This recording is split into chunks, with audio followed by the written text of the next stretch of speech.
मिनश्शैतानिर्रजीम बिस्मिल्लाहिर्रहमानिर्रहीम। अस्सलाम वालेकुम स्टूडेंट्स। आज मैं ऑनलाइन क्लासेस के lecture number 10 subject mathematics class 8 के साथ आपके साथ मौजूद हूँ। तो आज हम चैप्टर 1 के MCQs को डिस्कस करने जा रहे हैं। लास्ट लेक्चर में बेटा चैप्टर 1 हम कंप्लीट कर चुके थे, 3 एक्सरसाइज हम कंप्लीट सॉल्व कर चुके हैं, डेफिनेशन सारी डिस्कस कर चुके हैं, MCQs हमारे रह गए थे। आज के इस लेक्चर में हम पहले MCQs को डिस्कस करेंगे और फिर चैप्टर 2 अपना स्टार्ट करेंगे। तो बेटा MCQs ऑलमोस्ट हम ड्यूरिंग चैप्टर डिस्कस कर चुके हैं। कुछ MCQs हैं जो कि डिस्कस नहीं हुए थे।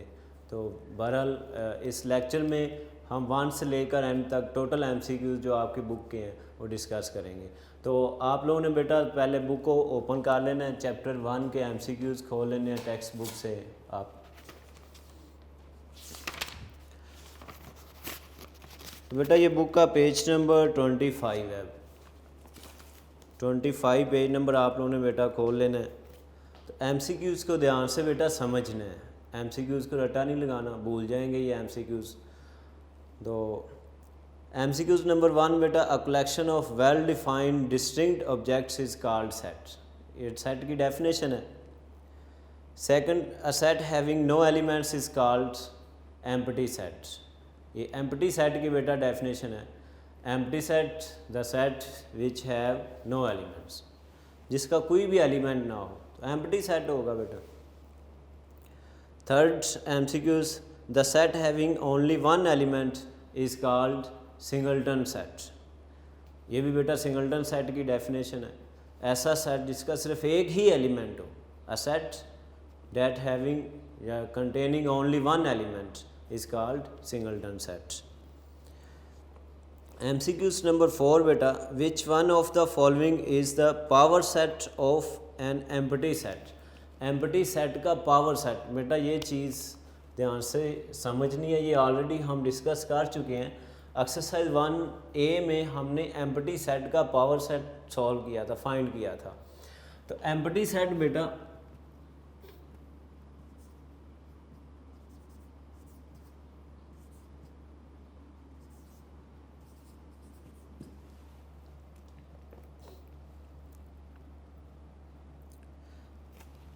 एम्प्टी सेट की बेटा जी दो नोटेशंस हैं, एक ये और दूसरी ये नोटेशन। समटाइम्स हम एम्प्टी सेट को इस नोटेशन से जस्ट कर्ली ब्रैकेट से लिख देते हैं, और समटाइम्स हम ये फाई का जो साइन है इसकी मदद से एम्प्टी सेट को रिप्रेजेंट करते हैं। ये दोनों सिंबल बेटा एम्प्टी सेट के हैं।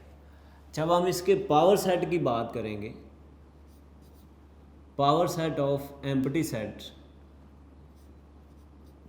Empty set, ES empty set, तो इसके बेटा पावर सेट की जब बात करेंगे, अगर ये सिंबल यूज़ करेंगे तो ये एम्प्टी सेट का सबसेट एक ही सबसेट, एम्प्टी सेट का एक ही सबसेट है इटसेल्फ। ये याद रखना है, एम्प्टी सेट का बेटा कोई प्रॉपर सबसेट नहीं है, एम्प्टी सेट अपना इम्प्रॉपर सबसेट है। तो सबसेट्स को जब हम सेट की फॉर्म में लिखते हैं तो पावर सेट बन जाता है, क्योंकि पावर सेट सबसेट्स को कंटेन करता है। तो इसको बेटा सेट की फॉर्म जब देंगे तो हमें अगेन कर्ली ब्रैकेट्स को यूज़ करना पड़ेगा। ये भी एम्प्टी सेट का पावर सेट है, और अगर हम ये सिंबल यूज़ करें एम्प्टी सेट का तो इसके लिए बेटा इसको भी सेट की फॉर्म देनी है। सेट की फॉर्म देने के लिए इसको कर्ली ब्रैकेट्स में क्लोज कर देना, बंद कर देना।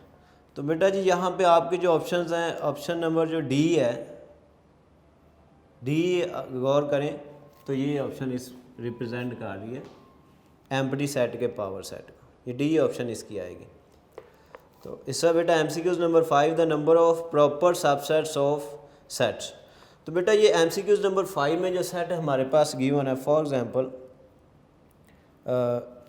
ये हमारे पास बेटा सेट गिवन है WX Y Z। इसके प्रॉपर सबसेट्स का पूछा गया यहाँ पे।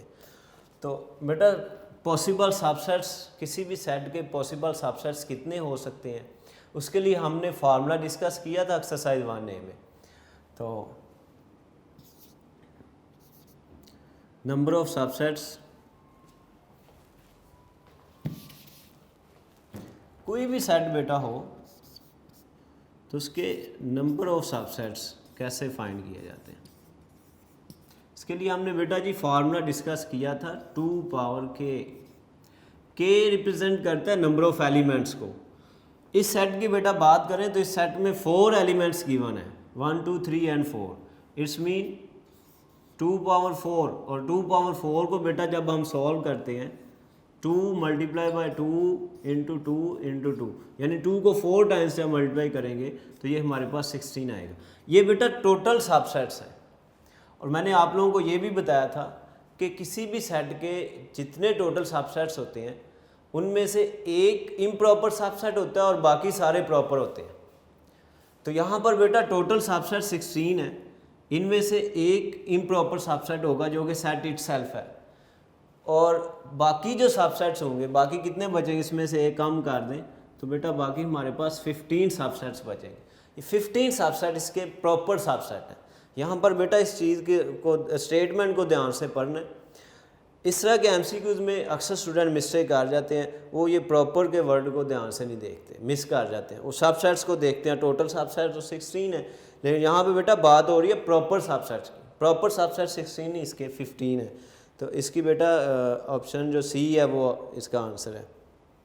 इसके बाद एमसीक्यूज नंबर 6 की बात करें, the number of elements in power set.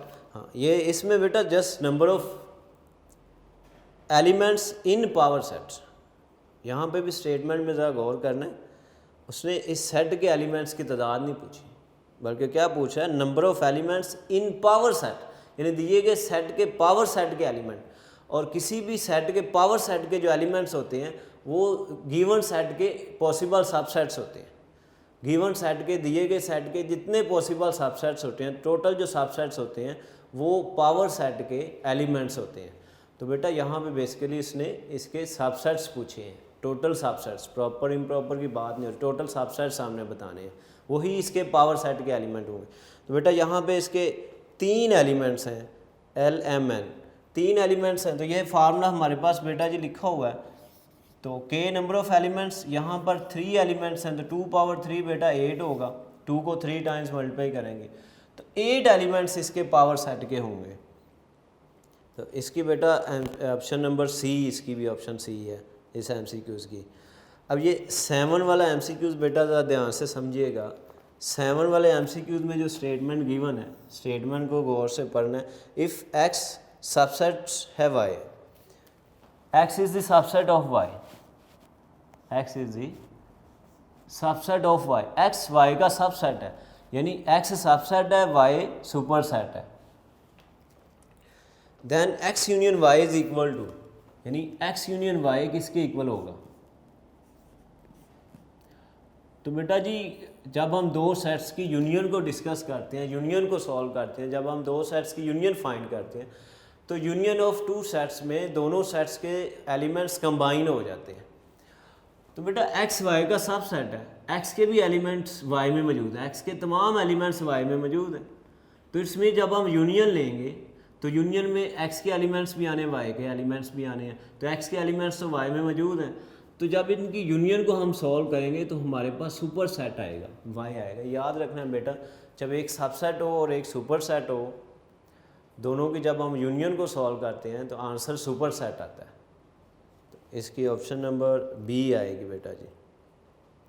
Next MCQs number 8 में सेम स्टेटमेंट है बेटा, एक्स सबसेट है Y, X is subset to Y, X Y का सबसेट है, तो इनकी इंटरसेक्शन किसके इक्वल आएगी। तो ये बेटा जी की पॉइंट्स हैं, इनको अपने माइंड में बिठा लें, बेसिक पॉइंट्स हैं ये, कि 2 सेट्स जब इस तरह गिवन हो कि एक सबसेट हो और दूसरा सुपर सेट हो, तो बेटा जी जब उनकी यूनियन को सॉल्व करते हैं तो सुपर सेट आंसर में आता है, हमें रिजल्ट में सुपर सेट मिलता है। और जब हम दोनों सेट्स की इंटरसेक्शन को सॉल्व करते हैं तो हमें जो रिज़ल्ट मिलता है वो सबसेट की फॉर्म में मिलता है, क्योंकि सबसेट में बेटा कॉमन एलिमेंट्स आते हैं, सेम एलिमेंट्स आते हैं, ऑल एलिमेंट्स नहीं आते। तो x के तमाम एलिमेंट्स y में भी मौजूद हैं, तो x जो है हमारे पास वो इंटरसेक्शन में आ जाएगा। तो इसकी बेटा जी ऑप्शन नंबर 1 है, ए ऑप्शन। इसका बेटा MCQs नंबर 9, ये स्टेटमेंट सेम है, x is subset to y। तो यहाँ पर बेटा जी हमने बताना है x माइनस वाई। ध्यान से बेटा जी इसको देखना है, x is subset to y, x y का सबसेट है, x के तमाम एलिमेंट्स y में मौजूद हैं। तो बेटा जी जब हम दो सेट्स का डिफरेंस फाइंड करते हैं तो डिफरेंस में फर्स्ट वाले सेट के वो एलिमेंट्स हम लिखते हैं जो कि बाद वाले सेकंड सेट में नहीं होते। तो यहाँ पर तो x y का सबसेट है, x के तमाम एलिमेंट्स y में मौजूद हैं, तो लिहाजा हमें जो रिज़ल्ट मिलेगा वो एम्प्टी सेट मिलेगा, कोई एलिमेंट्स आंसर में नहीं आएगा। तो ये बेटा इसकी ऑप्शन नंबर डी आएगी।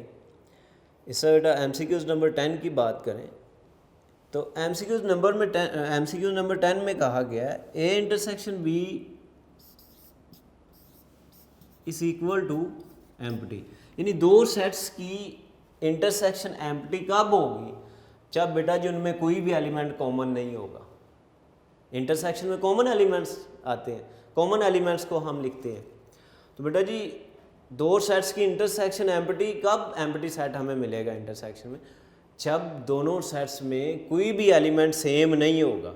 इट्स मीन दोनों सेट्स जो हैं इनमें कोई भी एलिमेंट सेम नहीं है, और ऐसे सेट्स जिनमें कोई भी एलिमेंट सेम ना हो वो डिसजॉइंट सेट्स होते हैं। डिसजॉइंट सेट्स की इंटरसेक्शन एम्प्टी सेट होती है।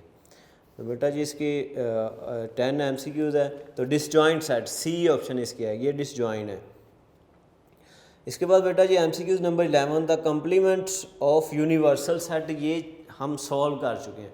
एक्सरसाइज 1B में ये रिज़ल्ट मैंने आप लोगों को बताया था बेटा, सॉल्व किया था हमने ये रिज़ल्ट्स, और ये बताया था मैंने उस वक्त कि ये आप लोगों का MCQs है। बेटा यूनिवर्सल सेट का जब हम कॉम्प्लीमेंट लेते हैं तो हमेशा एम्प्टी सेट आता है। क्यों एम्प्टी सेट? क्योंकि बेटा यूनिवर्सल सेट का कॉम्प्लीमेंट, जिस सेट का कॉम्प्लीमेंट लेना उसे यूनिवर्सल सेट में से सब्ट्रैक्ट किया जाता है। तो यूनिवर्सल सेट में से यूनिवर्सल सेट को सब्ट्रैक्ट कर देंगे तो रिजल्ट एम्प्टी सेट आएगा। तो ये बेटा जी याद रखना, यूनिवर्सल सेट का कॉम्प्लीमेंट हमेशा एम्प्टी सेट होता है, और ये आप लोगों की ऑप्शन बी है। इससे बेटा जी MCQs नंबर 12 में the complement of empty set, empty set का कॉम्प्लीमेंट, ये भी हम बेटा डिस्कस कर चुके हैं। एम्प्टी सेट का कॉम्प्लीमेंट, इट्स में यूनिवर्सल सेट में से एम्प्टी सेट को माइनस कर देंगे, तो एम्प्टी सेट को यूनिवर्सल सेट में से जब माइनस करेंगे तो बेटा यूनिवर्सल सेट ही आएगा। तो यूनिवर्सल सेट का complement empty set, empty set का कॉम्प्लीमेंट यूनिवर्सल सेट, ये बात बेटा अपने माइंड में रखनी है, बेसिक कंसेप्ट है। ये क्वेश्चन भी हम सॉल्व कर चुके हैं। इससे बेटा नेक्स्ट MCQs की बात करें तो ये भी हम क्वेश्चन सॉल्व कर चुके हैं कि किसी भी सेट का उसके कॉम्प्लीमेंट के साथ जब इंटरसेक्शन लिया जाता है तो हमेशा एम्प्टी सेट आता है, क्योंकि सेट और उसके कॉम्प्लीमेंट में कोई भी एलिमेंट सेम नहीं होता, डिसजॉइंट सेट होते हैं।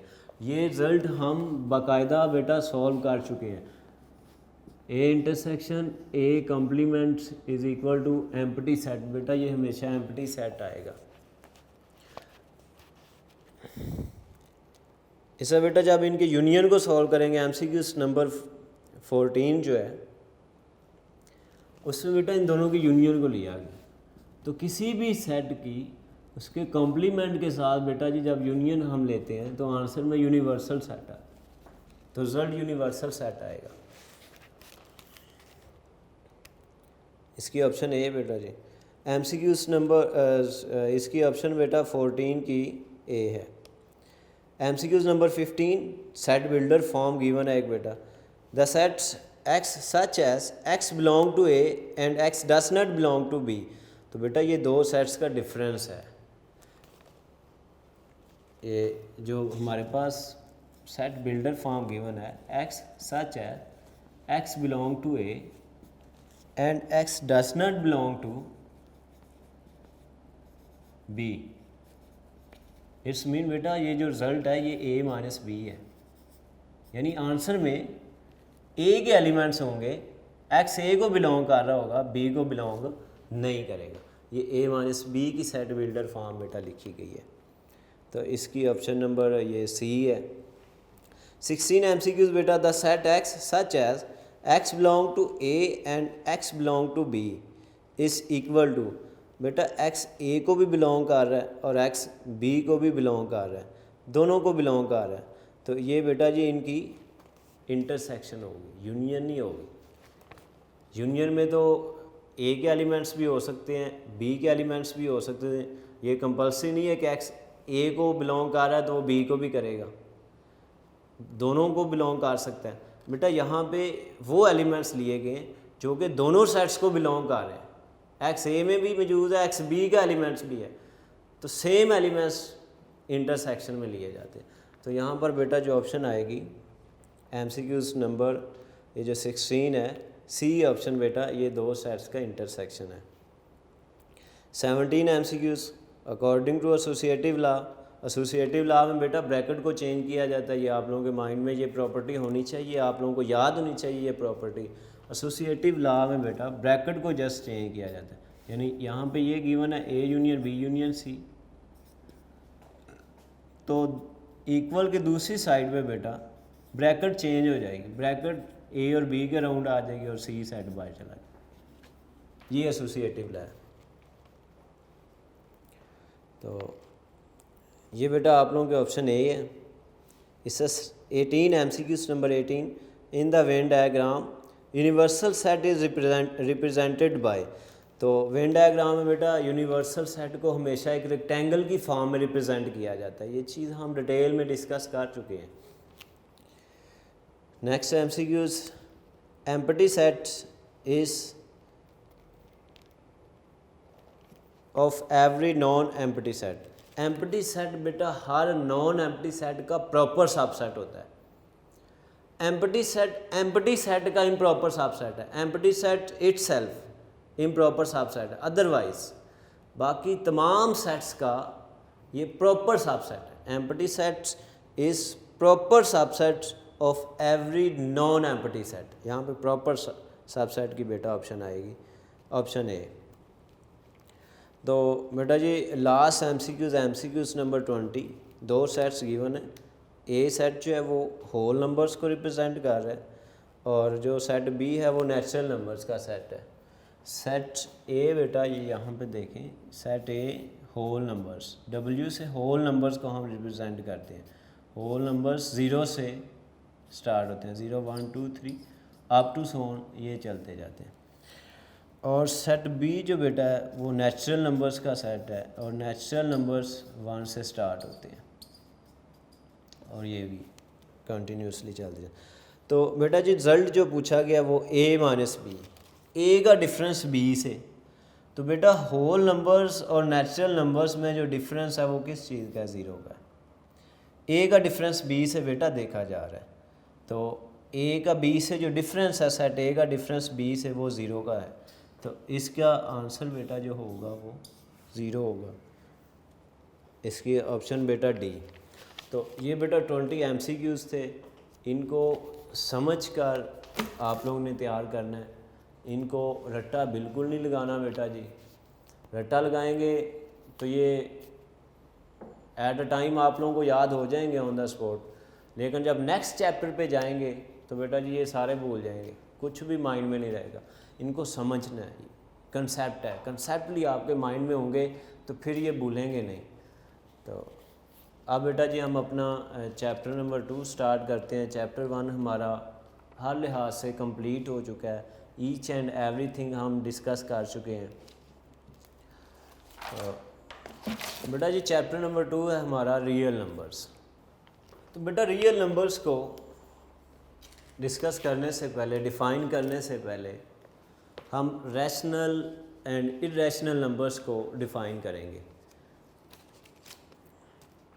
तो बेटा जी आपकी बुक के पेज नंबर 28 से ये चैप्टर स्टार्ट हो रहा है। चैप्टर के बिल्कुल स्टार्ट पर पहली डेफिनेशन आप लोगों की रैशनल नंबर्स की डेफिनेशन लिखी गई है। रैशनल नंबर्स और इरेशनल नंबर्स का जब तक कंसेप्ट नहीं होगा बेटा रियल नंबर्स की समझ नहीं आएगी। इसकी डेफिनेशन को समझना है। तो डेफिनेशन बेटा आपकी बुक पे लिखी हुई है।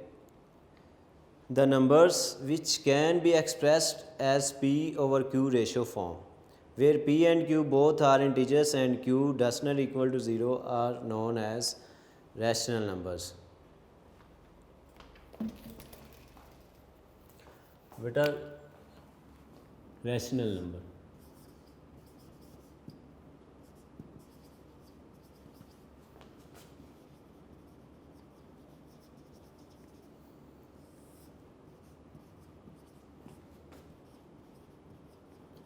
the numbers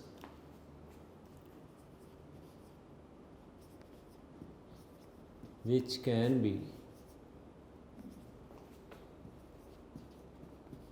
written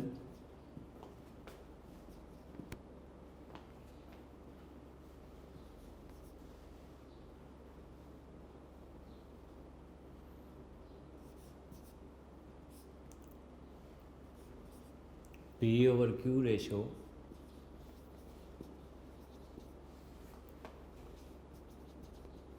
form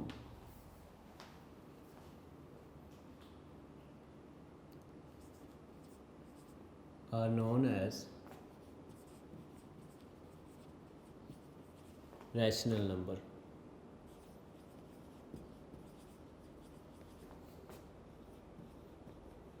Rational numbers. बेटा कुछ कंडीशंस हैं वो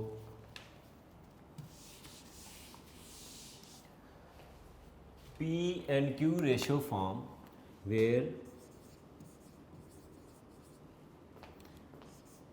P and Q belong to Z, set of integers. P and Q both are integers and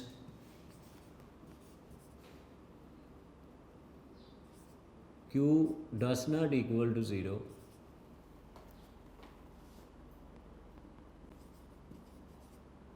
are called rational numbers.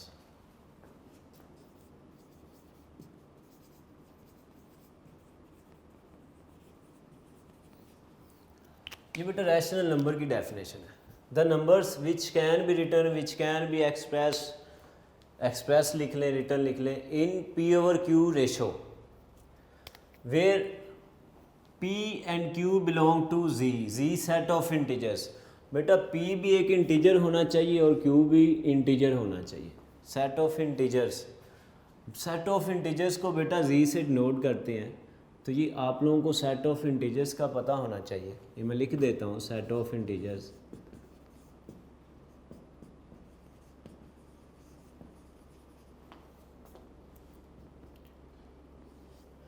Integers में बेटा आप लोग ऑलरेडी भी सेट ऑफ इंटीजर्स को पढ़ चुके हैं अपनी क्लास, आपने क्लास 6 में भी इसको पढ़ा है, 7 में भी.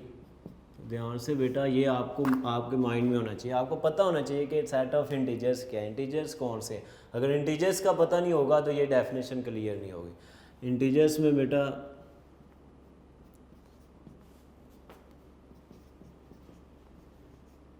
ज़ीरो 1 2 3 अप टू 100 ये बेटा सारे इंटीजर्स हैं. माइनस वाले नंबर भी, पॉजिटिव नंबर भी, ज़ीरो भी, यानी होल नंबर्स बेटा ये सारे होल नंबर्स हैं. या आप ये कह लें नेचुरल नंबर्स प्लस और माइनस दोनों में नेचुरल नंबर्स और ज़ीरो इनका जो सेट है ये सेट ऑफ इंटीजर्स है. बेटा इंटीजर्स की 3 टाइप्स बन जाती हैं. कैसे 3 टाइप्स बनती हैं? एक टाइप ये, एक ये टाइप और एक ये सेट ऑफ नेगेटिव इंटीजर्स. ये नेगेटिव इंटीजर्स का सेट है. ये पॉजिटिव इंटीजर्स का बेटा सेट है. पॉजिटिव इंटीजर्स का सेट जो है वो नेचुरल नंबर्स का सेट है. नेचुरल नंबर्स का सेट पॉजिटिव इंटीजर्स का सेट है. और ये बेटा ज़ीरो इंटीजर है. ये ना पॉजिटिव इंटीजर में आता है ना ये नेगेटिव इंटीजर्स में आता है. Zero is just an integer, not positive integer, not negative integer. 3 types हैं बेटा इसकी, positive integers, negative integers, zero integers. ये इंटीजर्स यानी p और q दोनों कोई ना कोई नंबर होना चाहिए. p भी कोई नंबर हो, q भी कोई नंबर हो. इनमें से, इंटीजर्स में से। दूसरी चीज़ बेटा, ये एक कंडीशन ये होगी। Second condition, Q is not equal to zero, यानी ज़ीरो इंटीजर तो है लेकिन बेटा ज़ीरो नहीं होना चाहिए। क्यू ज़ीरो नहीं होना चाहिए, पी ज़ीरो होता हो जाए क्योंकि ये इंटीजर है। क्यू ज़ीरो नहीं होना चाहिए और कोई इंटीजर होना चाहिए। तो ये बेटा रैशनल नंबर की डेफिनेशन है। बेटा कुछ नंबर्स जैसे 2/3, ये तो देखने में क्लियर हो रहा है कि ये दो इंटीजर्स की रेशो में लिखा गया है। ये रैशनल नंबर, यानी 2 भी इंटीजर है, 3 भी इंटीजर, माइनस भी आ सकता है इनके साथ, -2 भी इंटीजर है, 3 भी इंटीजर है।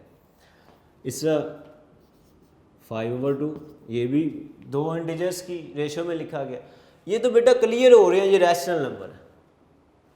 इसके अलावा बेटा और कौन से नंबर रैशनल नंबर है? तो बेटा जी whole numbers, set of whole numbers, set of natural numbers, set of even numbers, set of odd numbers, ये सारे के सारे जो नंबर्स हैं ये रैशनल नंबर हैं। कैसे रैशनल नंबर हैं? इनको कैसे P/Q की फॉर्म में लिखा जा सकता है? तो बेटा जी अगर हमारे पास कोई भी नेचुरल नंबर, फॉर एग्जांपल 7 लिखा हुआ है, ये नेचुरल नंबर है।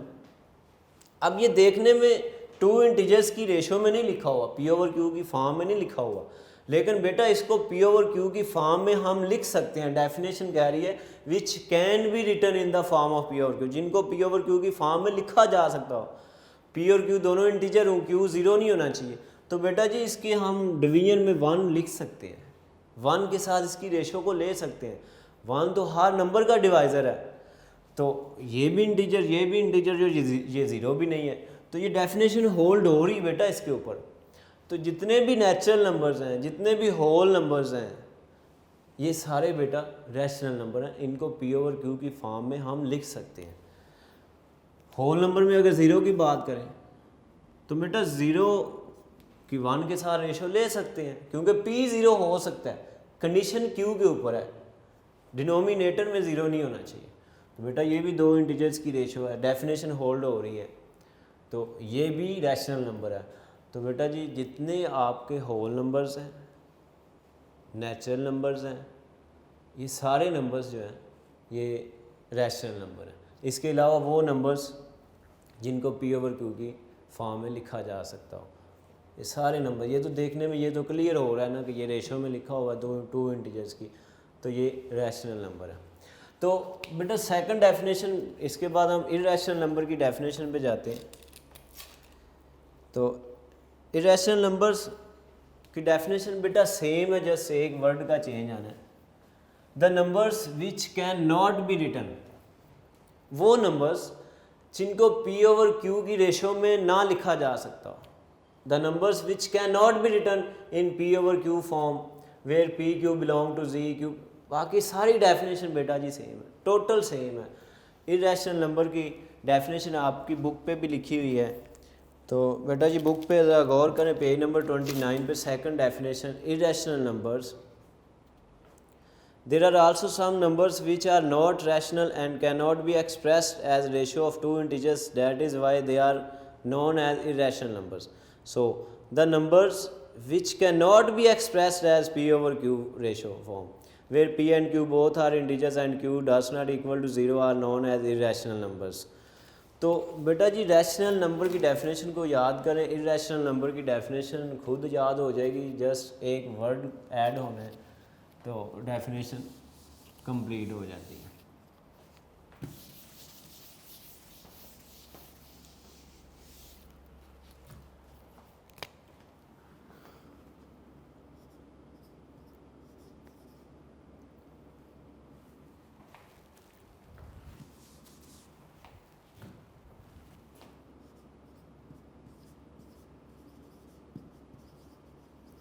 Irrational numbers, the numbers which can not, यहाँ पर बेटा जी नॉट का वर्ड ऐड कर देना, बाकी सारी डेफिनेशन सेम है। Is called irrational numbers. बेटा कौन से नंबर हैं जो रैशनल नंबर नहीं है? अभी हम बात कर रहे थे रैशनल नंबर की डेफिनेशन हमने डिस्कस की, P/Q की फॉर्म में जिनको लिखा जा सकता हो, नेचुरल नंबर्स, होल नंबर्स, आपके जितने भी ये नेचुरल और होल नंबर हैं सेट ऑफ इंटीजर्स, जितने भी इंटीजर्स हैं इनको पी ओवर क्यू की फॉर्म में हम लिख सकते हैं। इसके अलावा बेटा कुछ और भी नंबर हैं, कुछ फ्रैक्शंस भी हैं जिनको हम पी ओवर क्यू की फॉर्म में लिख सकते हैं जो कि रैशनल हैं। तो बहरहाल बेटा इरेशनल नंबर की बात करें तो एक तो नोटेशन बेटा याद रखनी है, रैशनल नंबर्स को क्यू से, कैपिटल क्यू से नोट किया जाता है।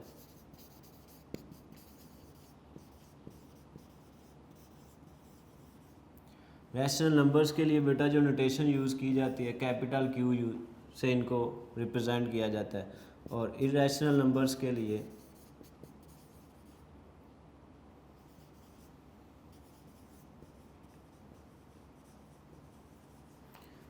इरेशनल नंबर्स को बेटा क्यू बार से रिप्रेजेंट किया जाता है। तो इसके लिए बेटा कुछ ये स्पेशल नंबर्स हैं जो कि इरेशनल हैं। अब इसके अलावा भी इरेशनल नंबर बेटा कौन से हैं, कौन से नंबर्स हैं जिनको पी ओवर क्यू की फॉर्म में नहीं लिख सकते। तो बेटा जी जब किसी नंबर के ऊपर स्क्वायर रूट आ जाएगा और स्क्वायर रूट में ऐसा नंबर आ जाएगा जो कि कंप्लीटिंग स्क्वायर नहीं है, तो उस नंबर के ऊपर हमें डाउट होगा, बल्कि वो नंबर पी ओवर क्यू की फॉर्म में हम नहीं लिख सकते। ये माइंड में रखना। ऐसा नंबर स्क्वायर रूट में आ गया जो कंप्लीटिंग स्क्वायर नहीं है, जो किसी नंबर का स्क्वायर नहीं बनेगा। फॉर एग्जांपल 1 आ जाए तो बेटा 1 का स्क्वायर है, 1 कंप्लीटिंग स्क्वायर नंबर है, कैंसिल हो जाएगा प्लस माइनस 1, और इसको हम 1 के साथ रेशो में लिख सकते हैं। इस तरह हमारे पास 4 आ जाए तो 4 बेटा कंप्लीटिंग स्क्वायर नंबर है, स्क्वायर रूट कैंसिल हो जाएगा, इसको हम ये प्लस माइनस 2 इंटीजर्स का सेट बन जाएगा और इसके हम 1 से रेशो लिख सकते हैं। इसको भी पी ओवर क्यू की फॉर्म में हमने लिख लिया, इसको भी लिख लिया, ये भी रैशनल नंबर, ये भी रैशनल नंबर। ये बेटा जी ये रैशनल नंबर्स हैं, यानी स्क्वायर रूट में ऐसे नंबर्स आ जाएं जो कंप्लीटिंग स्क्वायर हैं, जैसे 1 का स्क्वायर, 4 2 का स्क्वायर, 9 आ जाए 3 का स्क्वायर, 16 आ जाए 4 का स्क्वायर। तो ये वो नंबर्स हैं जिनका स्क्वायर रूट ख़त्म हो जाता है, स्क्वायर रूट स्क्वायर से कैंसिल हो जाता है, ये हमें एक इंटीजर मिल जाते हैं और इंटीजर्स को हम पी ओवर क्यू की फॉर्म में लिख सकते हैं, 2 इंटीजर्स की रेशो में लिख सकते हैं, 1 के साथ रेशो में लिख सकते हैं, रैशनल नंबर है। तो बेटा जी अगर इसके अलावा ऐसा नंबर स्क्वायर रूट में आ जाए जो कि कंप्लीटिंग स्क्वायर नहीं है, फॉर एग्जांपल 2 का स्क्वायर रूट आ जाए, 2 किसका स्क्वायर बनेगा? नहीं बनेगा। इसको हम अगर 1 की रेशो में लिखेंगे भी तो बेटा ये इंटीजर नहीं है, ये पी ओवर क्यू की रेशो में तो लिखे हुए हैं, लेकिन ये जो पी है न्यूमिनेटर में ये इंटीजर नहीं है, it's does not belong to integer. तो ये डेफिनेशन को बेटा जी होल्ड नहीं करता। इस तरह कोई भी नंबर आ जाए, कोई भी स्क्वायर रूट में ऐसा नंबर आ जाए जो कि कंप्लीटिंग स्क्वायर नहीं है, तो वो इरेशनल नंबर होगा। इसके अलावा बेटा 2-3 नंबर्स ऐसे हैं जो कि स्पेशली इरेशनल नंबर्स हैं, बहुत फेमस इरेशनल नंबर्स हैं, जैसे कि पाई है और एक ई है। तो इस तरह बेटा वो ये दोनों नंबर्स को हम अपने कल के लेक्चर्स में मज़ीद डिस्कस करेंगे और फिर एक्सरसाइज को हम स्टार्ट करेंगे। बेटा जिनकी डेफिनेशंस को अच्छी तरह समझना है, इंशाल्लाह आप लोगों की समझ में आ चुकी होंगी, इजीली आप लोग इसको अंडरस्टैंड करेंगे। तो कल के लेक्चर में हम इंशाल्लाह यहीं से स्टार्ट करेंगे, डेफिनेशन को फिर एक बार डिस्कस थोड़ा करते हुए एक्सरसाइज पे हम जाएंगे। अल्लाह हाफिज़।